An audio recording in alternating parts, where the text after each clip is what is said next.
오늘 은혜 받으실 말씀은 사도행전 3장 6절에서 10절까지 말씀입니다. 사도행전 3장 6절에서 10절까지 말씀을 다 같이 봉독하겠습니다. 베드로가 이르되 은과 금은 내게 없거니와 내게 있는 이것을 내게 주노니 나사렛 예수 그리스도의 이름으로 일어나 걸으라 하고 오른손을 잡아 일으키니 발과 발목이 곧 힘을 얻고 뛰어 서서 걸으며 그들과 함께 성전으로 들어가면서 걷기도 하고 뛰기도 하며 하나님을 찬송하니 모든 백성이 그 걷는 것과 하나님을 찬송함을 보고 그가 본래 성전 미문에 앉아 구걸하던 사람인 줄 알고 그에게 일어난 일로 인하여 심히 놀랍게 여기며 놀라니라. 아멘. 할렐루야. 사랑하는 성도 여러분, 한 주일 동안 잘 지내셨습니까? 저는 이번 주에 텍사스 달라스에 있는 달라스 안디옥 순복음 교회와 달라스 중앙 감리교회에서 말씀을 전하게 되어 오늘 예배는 사랑하는 성도 여러분들과 함께 영상으로 예배 드리게 되었습니다. 먼저 함께 인사하도록 하겠습니다. 하나님은 살아계시고 기적은 일어납니다. 오늘 말씀의 제목은 밖에서 안으로 들어가는 믿음입니다. 함께 따라 하시겠습니다. 밖에서 안으로 들어가는 믿음. 겨울은 밖에서 안으로 들어가는 계절입니다. 그래서 여름바다는 찾아도 겨울바다를 찾는 사람은 많지 않습니다. 겨울이 오면 누구나 따뜻한 곳을 찾아 들어갑니다. 그런데 안으로 들어가고 싶어도 들어갈 수 없는 형편에 놓여진다면 참 답답한 일이 아닐 수 없을 것입니다. 요즘에는 다 자동차 키가 스마트 자동차 키를 사용하고 있어서 그런 일이 거의 드물지만 이전에 자동차 키로 자동차를 열고 닫을 때 실수로 자동차 키를 자동차 안에 두고 자동차 문을 잠그었다가 자동차 문이 열리지 않아서 공경을 당하는 일들이 종종 있기도 했습니다. 오늘 본문 사도행전 3장에서는 나면서부터 걷지 못하게 된 사람이 등장합니다. 우리들이 잘 알고 있는 성경 본문 말씀입니다.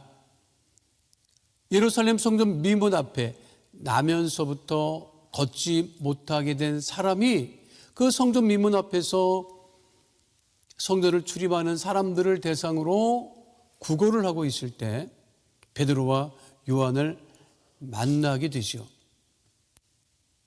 그 구걸하던 사람이 베드로와 요한을 향하여 무엇인가 얻을 수 있을까 그렇게 기대하는 마음을 가졌지만 베드로와 요한은 음과 금은 없다.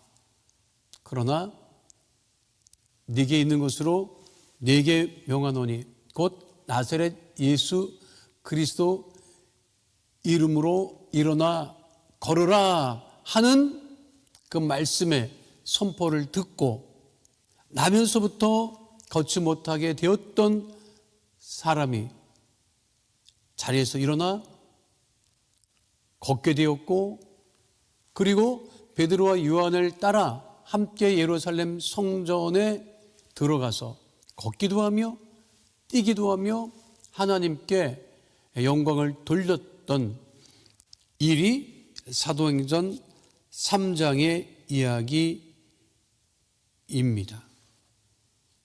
성전 미문 앞에 나면서부터 걷지 못하게 됐던 사람은 그날 베드로와 요한을 만나려고 했던 계획을 가졌던 것은 아니었습니다. 예기치 않게 베드로와 요한을 만나게 되었고 그 베드로와 요한을 통해서 걷게 되었던 이 사람이 평생 예루살렘 성전 안으로 들어갈 수 없었는데 걷게 됨으로 말미암아 다른 곳으로 가지 아니하고 성전 안으로 들어갔다 하는 것이 이 성경 본문에서 우리가 찾을 수 있는 귀한 이야기 중에 하나입니다. 우리는 대부분 베드로와 요한을 만난 그 사람이 일어나 걷게 된 것에 주목하지만 일어나 걷게 된 그 사람이 다른 곳으로 가지 않고 세상을 향해 나가지 않고 예루살렘 성전 안으로 들어갔다 하는 것이 굉장히 중요한 것임을 우리는 잊지 말아야 할 것입니다. 오늘 성경 본문을 통해서 우리가 알 수 있는 것이 있습니다. 모든 인생은 밖에 머물고 있는 인생이라고 하는 것입니다. 이 나면서 걷지 못하게 됐던 사람도 평생을 밖에 머물던 사람이었고 밖에 머물 수밖에 없는 인생을 살던 사람이었습니다. 함께 따라 하시겠습니다. 밖에 머물던 인생. 그는 나면서부터 걷지 못하는 상황에 처해 있었기 때문에 결코 예루살렘 성전 안으로 들어갈 수 없었던 사람입니다. 율법에 그렇게 부정하다 정해놓은 사람이었기 때문에 유대인들은 우리가 잘 알고 있는 것 같이 율법과 예루살렘 성전을 떠나서 살 수 없는 사람들이었습니다. 그런데 그 율법에 나면서 걷지 못하게 된 사람은 부정한 사람이에요. 부정한 사람이 예루살렘 성전 안으로 들어갈 수가 없었습니다.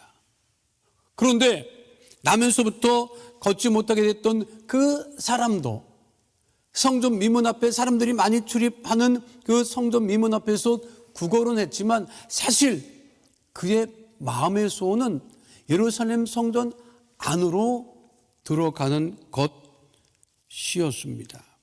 그러나 그는 예루살렘 성전 안으로 들어가고 싶어도 들어갈 수 없었던 사람이었습니다. 얼마나 안타까웠겠습니까? 그의 마음의 소원은, 그의 믿음은 예루살렘 성전 안으로 들어가는 것이었지만 율법으로 정해놓은 신체적 핸디캡 때문에 그는 평생을 예루살렘 성전 안으로 들어가지 못하고 밖에서 구걸만 하는 인생을 지낼 수밖에 없었습니다. 왜 나에게 이런 일이 생겼느냐고, 세상이 나에게 왜 이렇게 가혹하느냐고, 왜 내 이웃들이 이렇게 나를 부정하다고 취급하느냐고 아무리 얘기를 해도 해결되는 것은 없었습니다. 세상이 그렇습니다. 아무리 정의를 외치고 공정을 외쳐도 세상은 내 자신이 생각하는 정의와 공정을 이루지 못하고 있습니다. 사실 예루살렘 성전 미문 앞에 이 사람은 원치 않게 성전 밖에서 생활하던 사람이었습니다. 그런데 요즘 시대를 가만히 보면 아주 자원해서, 원해서 스스로 성전 안으로 들어가지 아니하고 밖에 머물고 있는 사람들과 그러한 시대라고 하는 것을 우리가 목도하고 있는 바입니다. 하나님이 없다 생각하는 사람들, 하나님을 부인하고 예수님의 구원자 되심을 부인하는 사람들은 스스로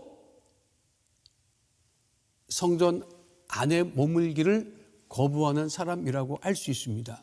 구원을 거부하고 살아가는 사람, 은혜를 거부하고 살아가는 사람들이라고 할 수 있는 것이지요. 의외로 그런 사람들이 굉장히 많습니다. 이와 관련된 아주 흥미로운 일화가 있습니다. 찰스 다윈과 관련한 일화인데요. 1833년 찰스 다윈이 처음으로 진화론을 전개하면서 인간은 원숭이가 진화하여 사람이 된 것이라고, 최초의 단세포 생물이 점차 진화하여 고등동물이 되었다고, 그래서 마침내 인간으로 진화했다는 이론을 발표합니다. 그리고 그것을 증명하기 위해서 다윈은 원숭이와 사람 사이에 중간 고리가 절실히 필요했습니다. 그래야만 자신의 이론이 정당성을 인정받을 수 있기 때문이었습니다. 실제로 다윈은 원숭이와 인간 사이의 중간 고리를 찾기 위해서 문명화되지 않은 많은 섬을 찾아 돌아다녔습니다. 그가 남태평양 뉴 헤브리디스, 현재 바누아투라고 하는 지역에 도착했을 때 다윈은 깜짝 놀라게 됩니다. 분명 사람으로 생겼으나 원숭이처럼 유사하게, 실제로 또 원숭이처럼 생활하는 집단을 만나게 됩니다. 그들은 벌거벗었고 원숭이처럼 식량이 되는 것이라면 닥치는 대로 먹는 그런, 도저히 사람이라고는 볼 수 없는 그러한 집단을 발견하게 됩니다. 그래서 다윈은 생각하지요. 저들이 원숭이와 사람의 중간고리쯤 되겠다, 그렇게 생각을 했어요. 그리고 30년이 지난 후에 다시 그 섬에 다윈이 방문하게 됩니다. 그리고 처음에 그들을 보았을 때보다 더 깜짝 놀라게 되지요. 마을에는 교회당이 서 있었고 깨끗하게 옷을 입은 30년 전에 사람들이 교회에 나가 예배를 드리고 있는 모습을 발견하게 된 것입니다. 30년 전 미개하고 원숭이와 다를 바 없었던 생활을 하던 원주민들이 모두 하나님의 자녀가 되어 있었던 것이지요. 그 섬의 원주민들은 존 페이튼이라고 하는 선교사님에 의해서 복음을 받아들이고 하나님의 자녀가 되었던 것입니다. 이 사실을 확인한 이후 다윈은 런던으로 돌아가 당시 런던 선교협회 거액의 선교금을 후원했다고 합니다. 진화론을 숭배하고 개인의 인권을 존중한다는 미명 아래 그릇된 법률을 제정하려고 하는 사람들은 모두 스스로 성전 밖에 머물기를 자처하는 사람이라고 할 수 있습니다. 그런데 제가 설교를 준비하면서 찰스 다윈과 그 페이튼 선교사님 얼굴을 사진으로 봤더니요, 비슷해요. 비슷함에도 불구하고 한 사람은 성전 밖에 머무는 삶을 자처하고 있고, 한 분은 복음을 전하는 선교사님으로 활동을 하고 있었던 것이죠. 한 분은 늘 구원의 은혜 가운데 거하시는 분이었고, 한 사람은 그것을 부인하고 은혜와 성전 밖에 머물기를 자처하는 사람으로 살았다고 할 수 있습니다. 사단과 마귀는 우리가 구원의 은혜, 성전 안으로 들어가는 것을 싫어합니다. 싫어하는 것뿐만 아니라 견디지 못합니다. 그래서 우리로 하여금 시험에 들게 하고 낙심케 하고 주님의 은혜로부터, 예수님으로부터, 교회로부터 멀어지게 하는 것이 사단과 마귀가 하는 것입니다. 그러나 우리 하나님의 자녀는 밖에 머무는 인생이 아니라 늘 하나님의 구원의 은혜 안에 거하는, 교회 안에 거하는 하나님의 자녀로 생활하게 되시기를 축원드립니다. 두 번째 중요한 것이 있습니다. 그것은 무엇이냐면 성전 안을 사모하는 인생을 우리가 살아가야 한다고 하는 것입니다. 함께 따라 하겠습니다. 성전 안을 사모하는 인생. 안을 사모한다고 하는 것이죠. 어떤 안을 사모합니까? 우리가 성전 안을 사모하고 구원의 은혜를 사모하며 살아가야 한다고 하는 것입니다. 오늘 성경 본문에 분명하게 말씀하고 있죠. 구걸을 하는 그 사람을 위해서 베드로가 외칩니다. 음과 금은 내게 없거니와 내게 있는 이것을 내게 주노니 나사렛 예수 그리스도의 이름으로 일어나 걸으라.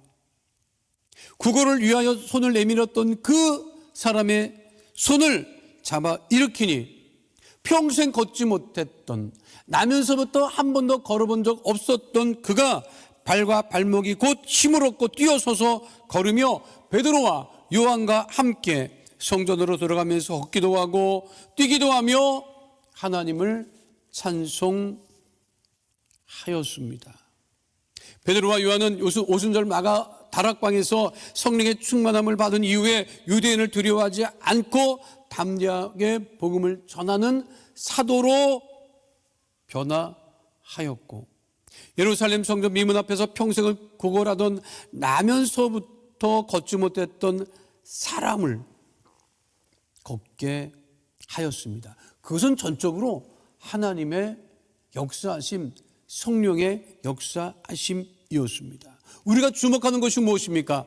걷게 된 이후에 그 사람이 세상으로 가지 아니하고, 가족을 향해 가지 아니하고, 친구를 향해 가지 아니하고 성전 안으로 들어갔다고 하는 것입니다. 그만큼 그는 평생을 예루살렘 성전 앞에서 구걸했지만 늘 그의 마음은, 그의 믿음은 성전 안을 사모하고 있었다고 하는 것입니다.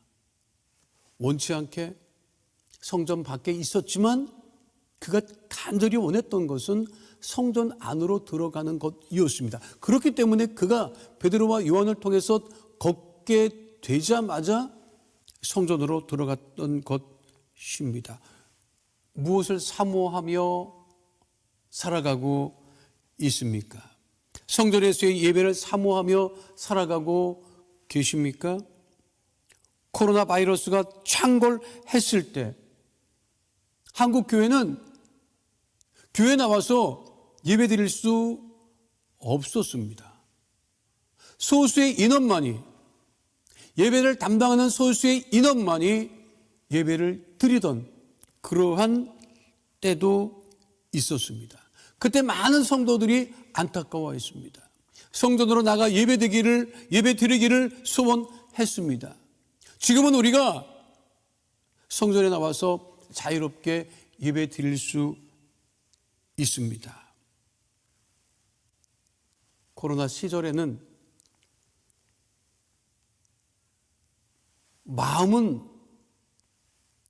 성전에 있었지만 몸은 성전 바깥에 있을 수밖에 없었습니다. 그러나 지금은 우리의 몸도 마음도 성전 안에 머물러 예배 드릴 수 있게 되었습니다. 우리가 평생 사모할 것이 무엇이냐?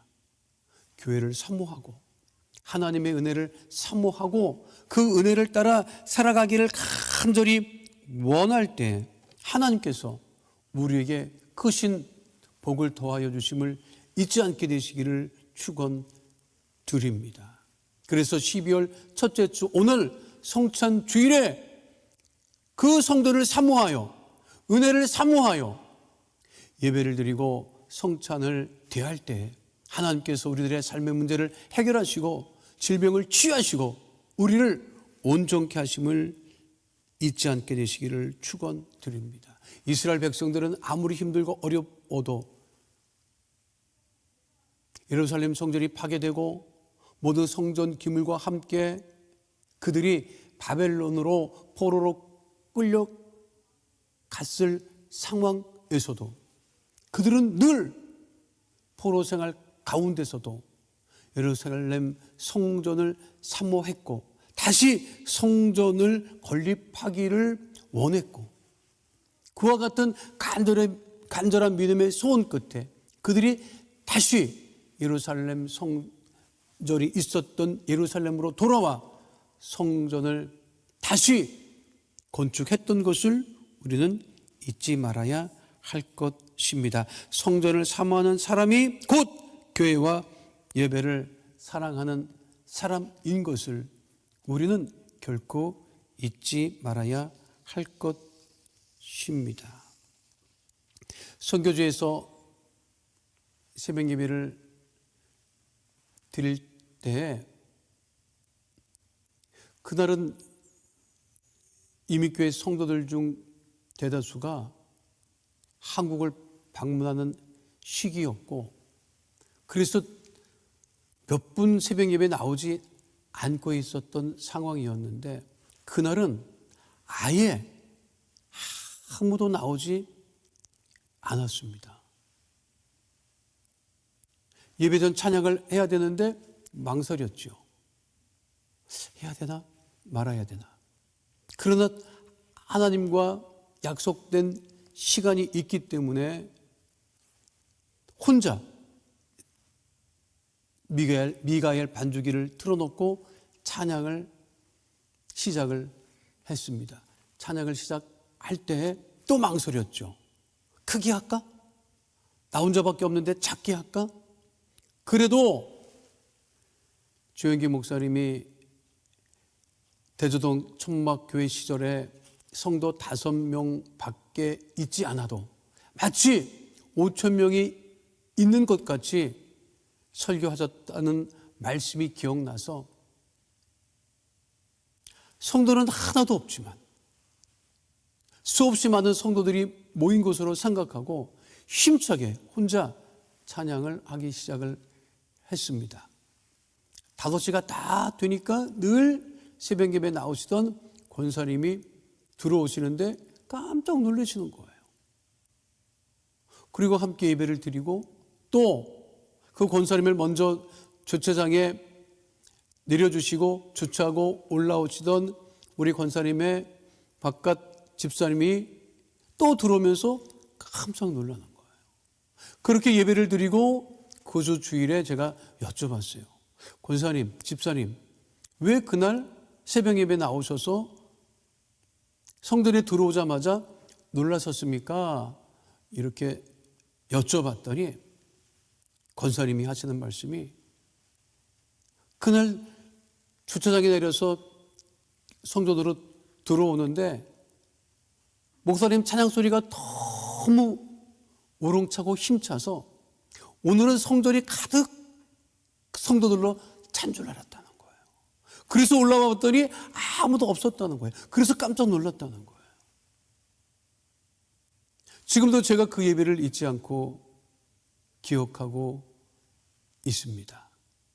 하나님은 성전을 사모하고 성전에서 예배드리는 성도들을 축복하시고 복 주시고 기뻐하십니다. 늘 성전을 사모하는 주의 백성 되시기를 축원드립니다. 마지막 세 번째 교훈은 무엇입니까?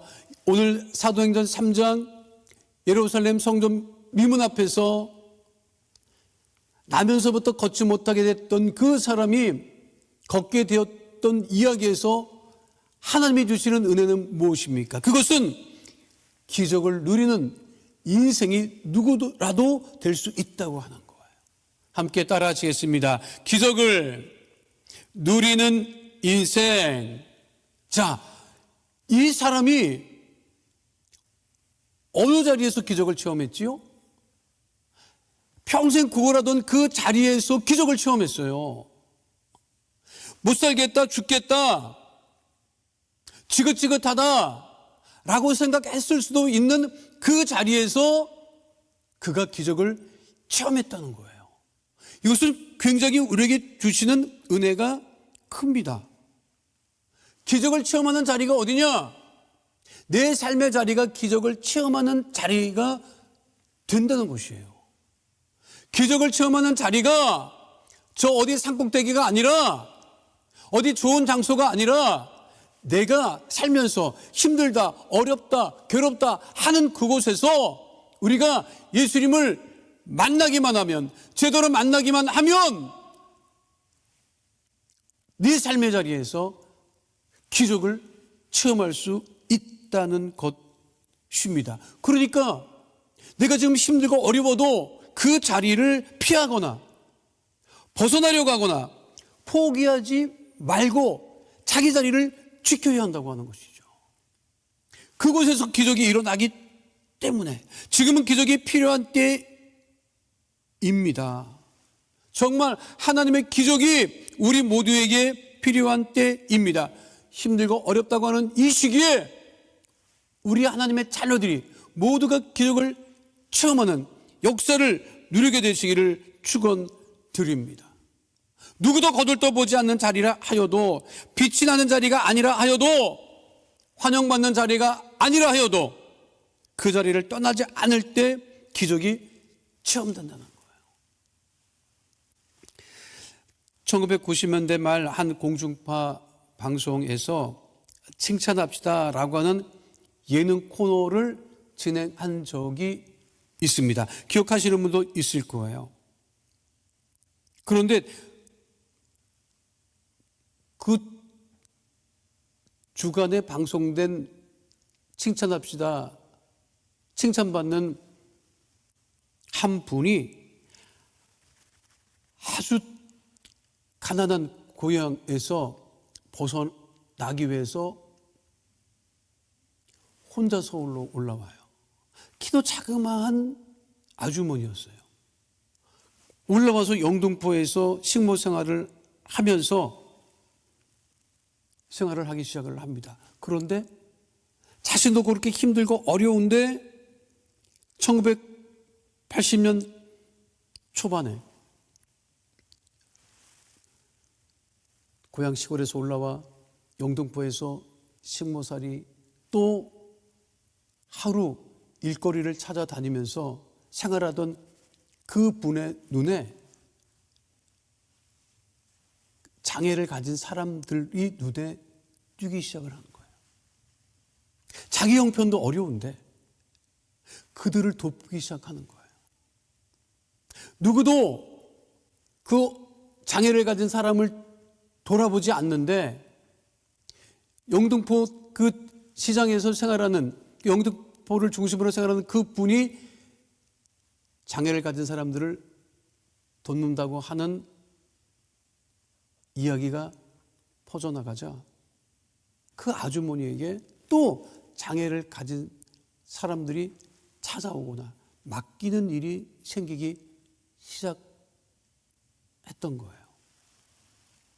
영등포 주변에서는 그 사람들을 도울 수 없어서 일산이 개발되기 전에 일산으로 들어가서 일산 어느 한 산 기슭에 자리를 잡고 그 사람들을 도우며 살기 시작을 합니다. 지금으로 치면 장애우 돌봄 시설을 시작을 한 것이죠. 그런데 문제는 찾아오는 사람이 점점 늘어나는 거예요. 공간은 부족한데 찾아오는 사람, 돌봐줘야 될 사람이 많아진 거예요. 그런데 그곳에서 계속 생활을 또 해요. 그 소문이 나니까 누군가 칭찬받아야 될 사람이라고 추천을 받아서 방송국에서 찾아간 거예요. 그때 MC가 지금도 활동하는 김용만 씨였는데 물어보더라고요. 사람이 계속 찾아오면 어떡합니까? 물어봤어요. 그때 아주머니가 답을 하더라고요. 그러면 기도해요. 기도를 한다고요? 기도하면 어떻게 되는데요?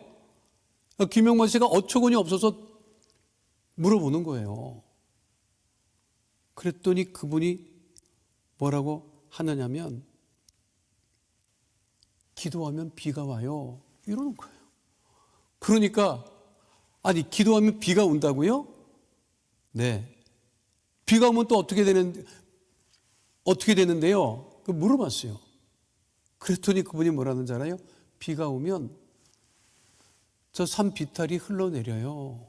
비가 많이 오면 산 비탈이 흙이 흘러내리죠. 그러면 흘러내린 그 흙을 정리하고 공간이 또 생기니까 그거를 좀 넓혀서 마루를 안 치고 사람을 돌본다는 거예요. 여러분 무엇이 기적입니까? 돌볼 수 없는 상황인데 누구도 어쩔 도움이 되지 않는데 도와는 줘야 되는데 그분이 할 수 있는 것은 기도였고, 기도하면 비가 오고, 비가 오면 자기가 거주하고 있는 그 시설에 그 뒤에 산비탈에 흙이 흘러내려서 그것을 정리해서 또 마루를 안 치고 사람을 받았다는 거예요. 그 말을 듣는 김영만 씨의 표정을 제가 지금도 잊지 못하고 있습니다. 기적은 나의 삶의 자리에서 기도할 때 일어나는 것입니다. 오늘 사도행전 3장 나면서부터 걷지 못하게 됐던 사람이 베드로와 요한을 만나 예기치 못하게 성령의 역사하심, 하나님의 역사하심으로 걷게 되었던 그 사람이 성전 안으로 들어가 걷기도 하고 뛰기도 하며 하나님께 영광 돌렸던 것 같이 내 삶의 자리가 힘들고 때로는 어려울지라도 그 믿음의 자리를 놓지 않고 기도하고 기도할 때 하나님께서 우리 모두에게 기적을 베푸심을 바라보시며 2024년 12월 첫 주 성찬주일 또 성찬을 대할 때 여러분 삶 속에 기적이 넘쳐나게 되시기를 축원드립니다. 우리 함께 고백하도록 하지요. 하나님은 살아계시고 기적은 일어납니다.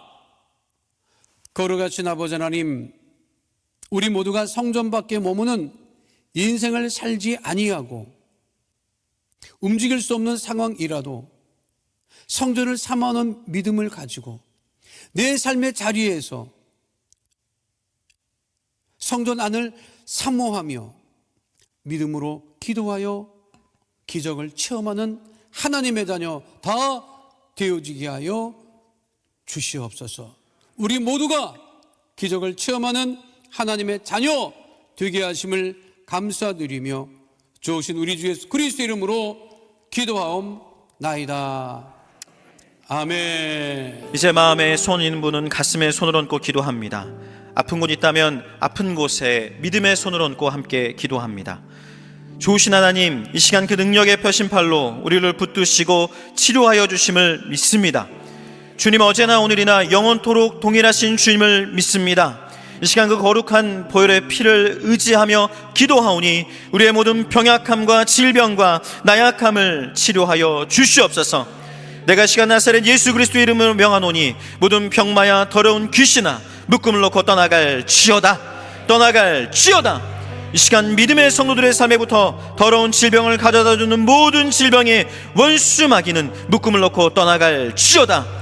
주님, 이 시간 머리부터 발끝까지 모든 질병을 치료하여 주시옵소서. 머리와 눈과 코와 귀와 입과 각종 종양과 질병을 치료하여 주시옵소서. 심장과 폐와 위와 간과 모든 오장육부에 붙어있는 더러운 암과 종양을 이 시간 치료하여 주시옵소서. 목과 어깨와 손목과 무릎과 발에 이르기까지 모든 관절과 근육의 병들을 치료하여 주시옵소서. 특별히 하나님 마음의 병과 스트레스와 우리의 생각에 있는 가득 있는 모든 더러운 것들을 이 시간 치료하여 주시옵소서. 선하신 주님, 그리스도의 평강이 여기 모인 모든 믿음의 권속들의 가정과 자녀들의 삶에 날마다 넘쳐나게 하여 주시옵소서. 주님 또한 믿음의 성도들이 시간 가지고 나온 모든 물질의 문제와 장막과 사업과 자녀들의 문제를 들으시고 응답하여 주시옵소서. 주님, 우리의 삶에 하나님이 주시는 영통과 은혜의 복으로 채워 주시옵소서. 그리하여 영혼이 잘되고 범사가 잘되며 강건하여 생명을 얻되 더욱 풍성히 얻는 믿음의 삶을 살게 하여 주시옵소서. 그렇게 하실 주님을 찬양하고 감사드리며 예수님의 이름으로 간절히 기도드립니다. 아멘. 이제는 우리 주 예수 그리스도의 무한하신 은혜와 하나님 아버지의 크고 넓으신 사랑하심과 보혜사 성령님 날마다 인도교통 충만하게 하시는 역사하심이 오늘 귀한 주일 예배 이 성찬 예배로 나와 하나님 앞에 말씀 앞에 엎드려 기도하고 다시 삶으로 돌아가는 여기 모인 모든 믿음의 백성들 가정과 자녀와 모든 삶 위에 지금으로부터 영원토록 함께 있을지어다. 아멘.